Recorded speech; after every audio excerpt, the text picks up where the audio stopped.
don't forget us. Our doors are always open, and we welcome anybody to come in and visit or tour or just come see us or bring friends by. It's always neat to know that we're here, because that's something that we're trying to do all the time, is continue to get the word out that we are here, and we want to be a resource not only for our families and the children that we see, but for the community as a whole.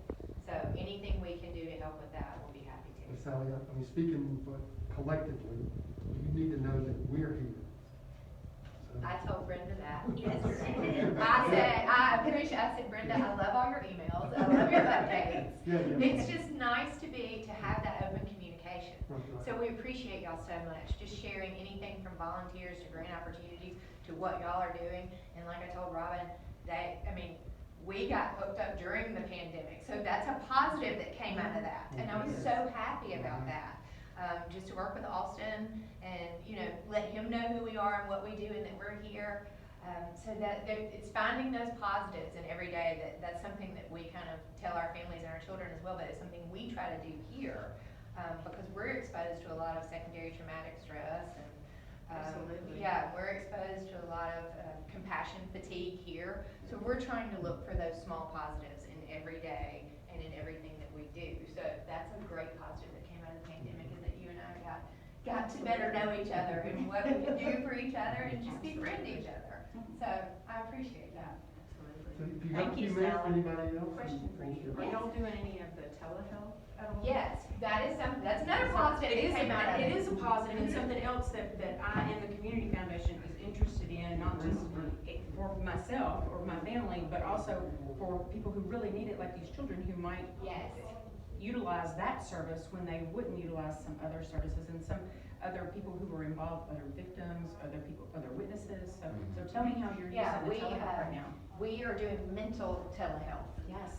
So we had to set that up during the pandemic, where we use what's called GoToMeeting. I know a lot of people use Zoom, but GoToMeeting has a little bit more HIPAA credentials behind it, where we're making sure that we're not sharing any personal information. It's more of an encrypted version of Zoom. So our therapists have utilized that all during the pandemic to check in with their children, to actually hold therapy sessions.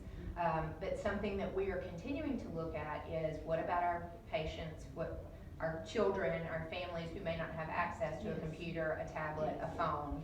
And that's something we want to make provisions for going forward. Now, we have opened it up starting next week.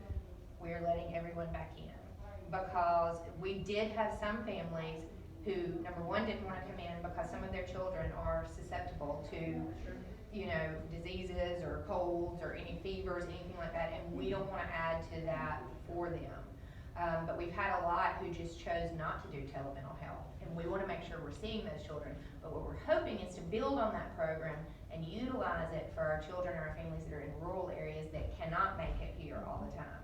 We've had another exciting thing come up recently with the Attorney General's office, where we've been given Uber gift codes for some of our families. So we're trying to utilize those for anything from forensic interviews to therapy appointments to, we could even use them to allow the families, if they needed a ride to go get groceries, we can use that for that. So there are things that we're always looking into to make sure that we can offer as much as possible for these families. If we don't have it, we're going to find out where we can get it. So, yeah. Well, Sally, I know you've got DeSoto County and Tate County and some of these rural areas. Y'all go into Marshall and Lafayette? There is a family crisis center in Oxford that they cover Marshall County and Lafayette County.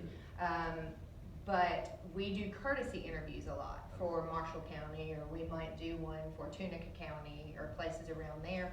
There are 11 child advocacy centers across the state of Mississippi. So there is a child advocacy center that covers every county, but our goal with that is to make it within a 60-mile radius of a county that's covered.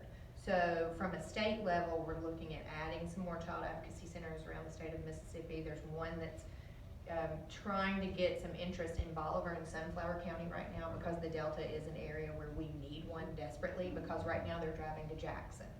So that's something else that we're looking at, helping. We all try to help each other out. Yeah. And we all try to stay updated, and we all work very well together. But when a courtesy is needed, we reach out to another child advocacy center, or law enforcement knows to reach out to us, or Child Protection Services knows to reach out to us. And if we can't do it, we're going to make sure we're going to find somewhere else where it can be done. Yeah. Great. Well, thank you. Sure. Thank y'all.